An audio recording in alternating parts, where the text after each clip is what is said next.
بسم اللہ الرحمن الرحیم۔ آپ رحمت اللہ تعالیٰ علیہ بچپن ہی میں راہ خدا عز و جل کے مسافر بن گئے۔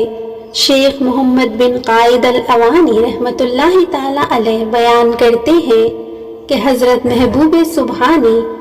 غوث اعظم رحمت اللہ تعالیٰ علیہ نے ہم سے فرمایا کہ حج کے دن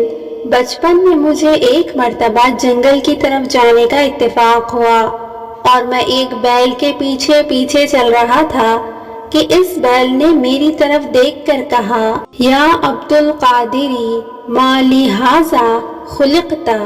یعنی اے عبد القادر رحمت اللہ تعالیٰ علیہ، تم کو اس قسم کے کاموں کے لیے تو پیدا نہیں کیا گیا۔ میں گھبرا کر گھر لوٹا اور اپنے گھر کی چھت پر چڑھ گیا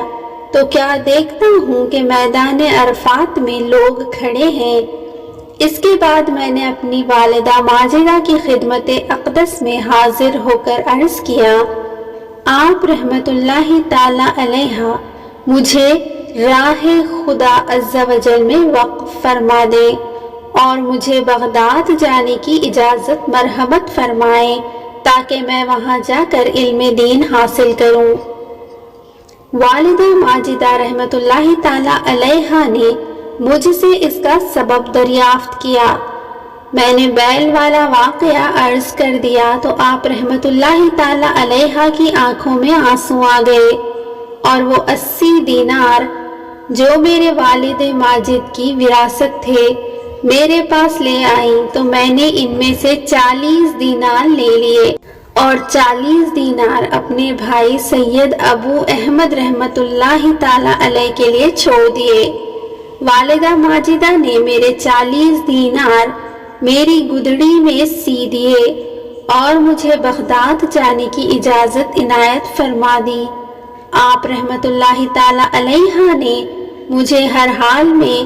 راست گوئی اور سچائی کو اپنانے کی تاکید فرمائی اور جیلان کے باہر تک مجھے الوداع کہنے کے لیے تشریف لائی اور فرمایا، اے میرے پیارے بیٹے،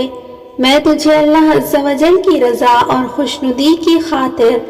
اپنے پاس سے جدا کرتی ہوں اور اب مجھے تمہارا منہ قیامت کو ہی دیکھنا نصیب ہوگا۔